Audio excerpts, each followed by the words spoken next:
Right, while I've got no wheels, and because the brakes are off being worked on, that might be a good opportunity to work on the back end, and specifically modification to the rear wheel arch stroke valence using this section from a Mk2 Invader.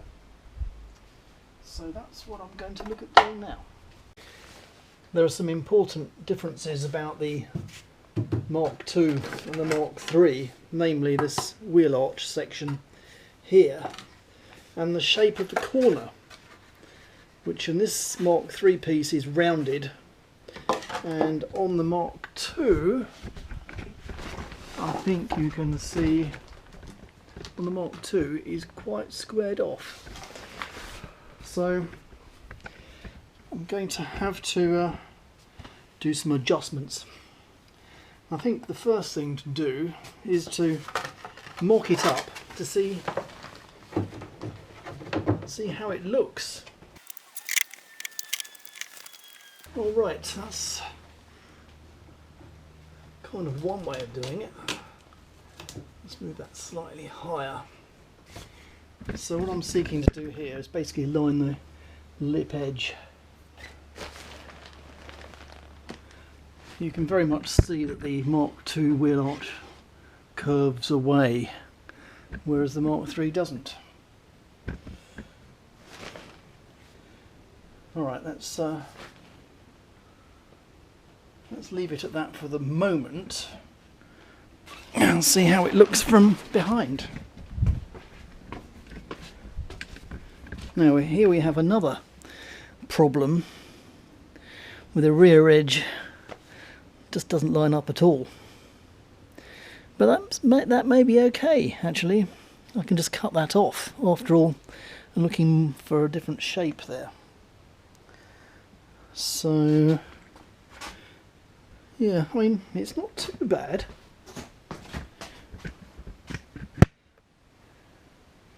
Not too bad at all, actually. Does it line up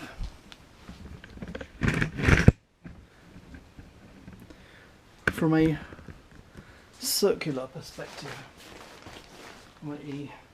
the wheel?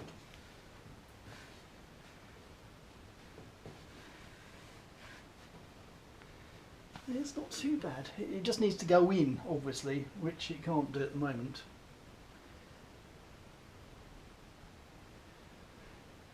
Yeah. I think the answer may be to cut those green, or cut the thing away a bit more until this thing is able to slide underneath. Of course that's going to cause more problems back here, but we'll cross that bridge when we come to it. And I think that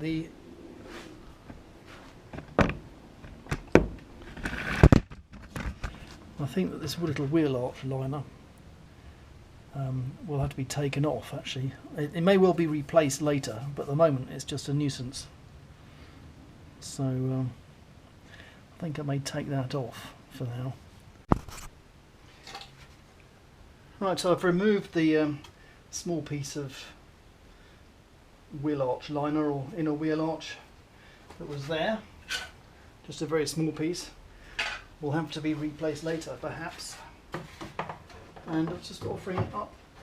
Yeah, it goes in more comfortably now. And it's the same on the other side, which I've also tried. But yeah, we still have this thing with a corner sticking out. And I think I'm going to decide that because the wheel arch lines up with the back sticking out, I think this means that the back sticking out has to be cut off.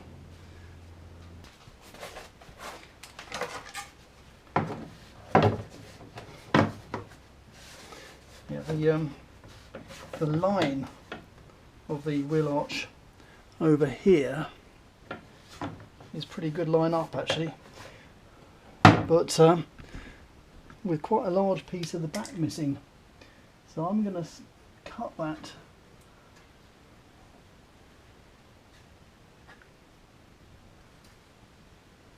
like that for the moment.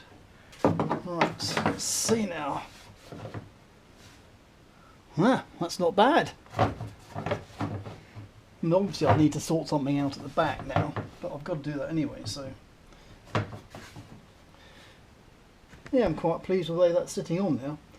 So my next task will be to enable it to go under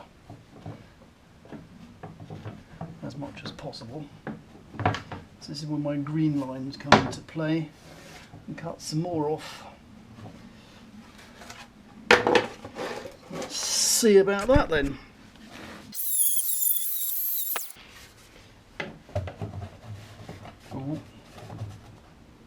Oh, it's getting there. And at some point there's going to be some compromise up here between leaving the original untouched.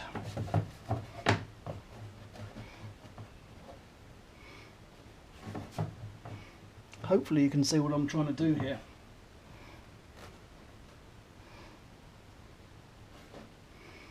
Yeah, it is certainly getting there. Okay. Oh. Yeah.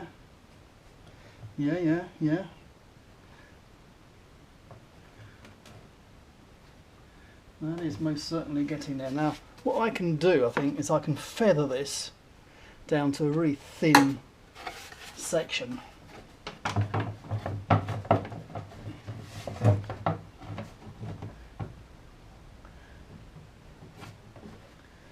And then it will lay on, basically on top of that, and can be fixed into position. Right, a bunch of trimming later, and we have this. That's verging on a done thing.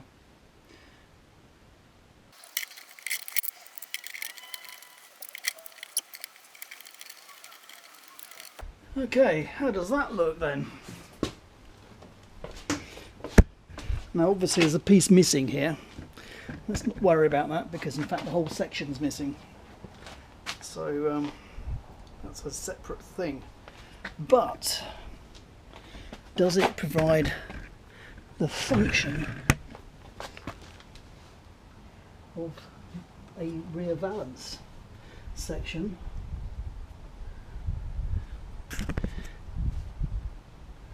I think it does. Right, a little bit more fiddling, and yeah, I think we might be on the home run as far as this aspect is concerned. Clearly there needs to be some filling in, feathering out, whatever at this point, and some filler I think is inevitable.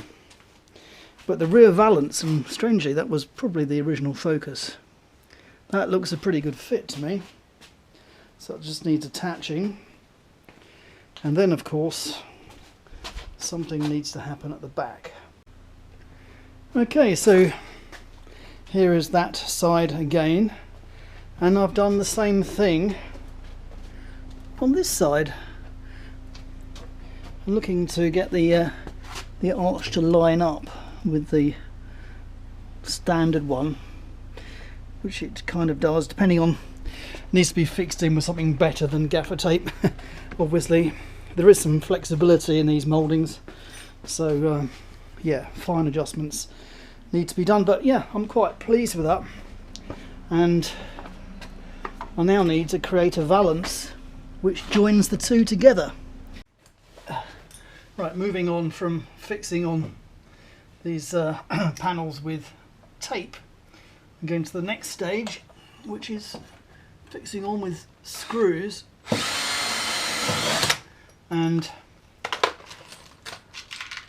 strips of aluminium. Okay, here's my kind of template, and it can equally well be applied, of course, on the other side. Well now, look what I've made. Now this is made out of the PVC foam board, which clearly isn't going to be quite up to the job of being a rear valance, but what it may well be good enough for is making a mould to create a fiberglass moulding from. I'm at my next stage of creating a rear valance, which is something that Gilbern never did back in the day. I may have mentioned that the Mark III actually does have one, but this is a Mark II, and strangely it just kind of stopped at the just under the bumper.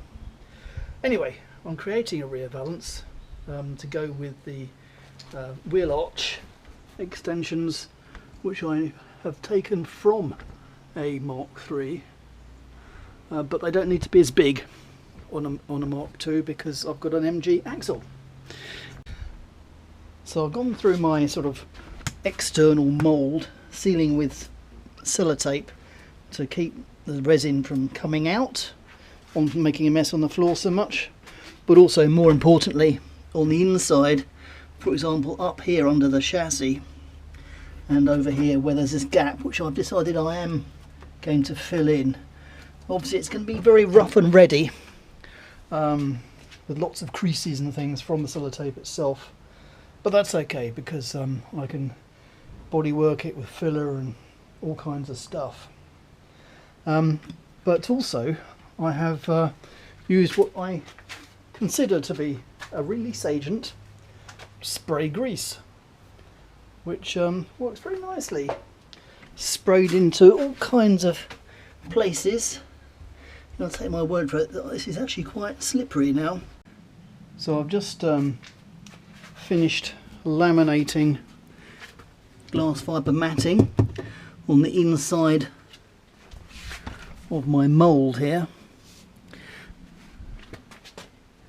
May not be completely, well, that's pretty set actually, to be honest. Yeah, okay, it's more set than what I thought. So perhaps now is the time to start unscrewing the screws.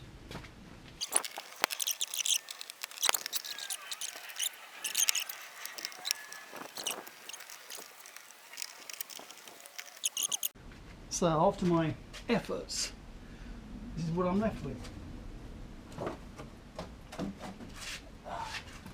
Now unfortunately, you can see this kind of snakeskin pattern appears to have been caused by the plastic layer on my PVC foam board shrivelling up. This is a bit unexpected. You can see the same pattern in the residue stuff on the board itself, which is really rather annoying because that's the reason for this whole roughness, and I'm sure I can solve that with probably quite a lot of filler and so on, but yeah, if I'd known that was going to happen, I certainly wouldn't have used this board with the film sheet still attached to it. One other thing, because I made it on the inside wider than it needed to be to join up with the Gilbern sections here, it actually sits on top, so it's kind of self-supporting,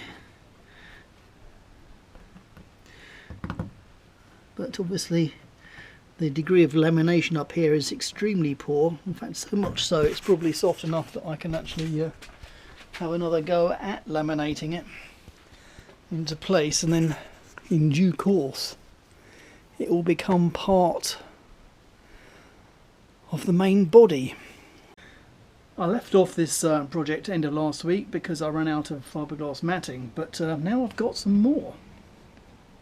So I'm in a position to finish off or go to the next stage with this piece here, which obviously I didn't manage to laminate high enough underneath. I can show you why that was hard to do, because it really is up and under, or under and up or something, difficult. So I'm giving myself another opportunity to get that right, and luckily some of the fluffy bits, in fact, haven't got any resin in at all. There we are, so it's completely unlaminated. So with that, with this, and with some more PVC foam board, I should be in a position to complete this upper edge. Right, so I'm just going to cut those end bits off.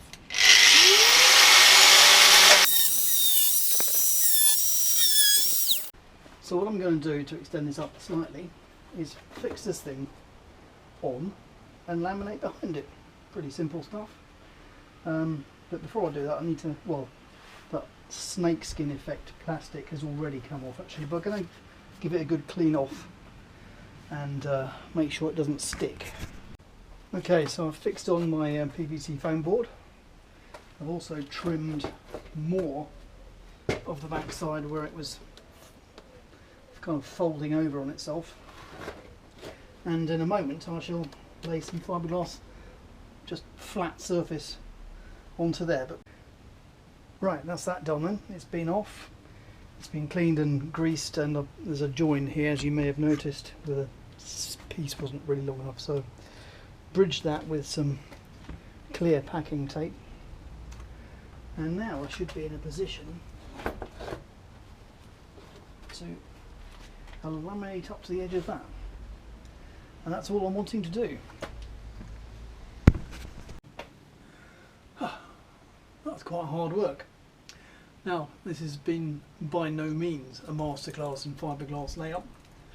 It is a rough and ready method, and that's all I can say about it really. But yeah, so my failed attempt to do a double return, so up there, that one worked, but to go that way, which was actually laminating upwards in the real situation, that was at the time beyond me. So I've had to replace this this flange, which when it was trimmed back to the non-wiggly part, some of it was back as far as here, and now we're left with this. Let's see in surety whether the spray grease onto plastic works well enough to be regarded as a release agent, which would normally be some kind of waxy stuff. We'll find out in a minute. Let's see.